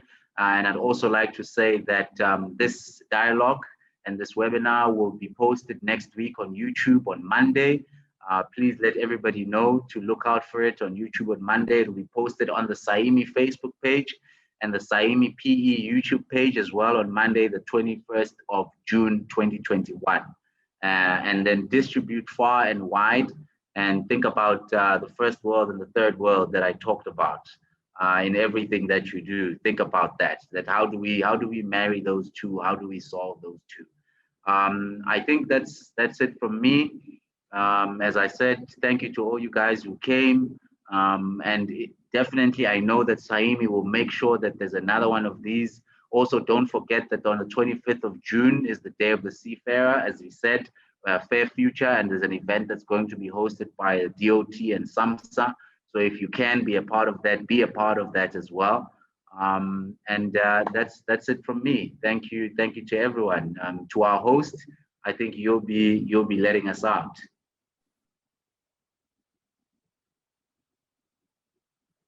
Cheers, guys. I think you can, yeah, you can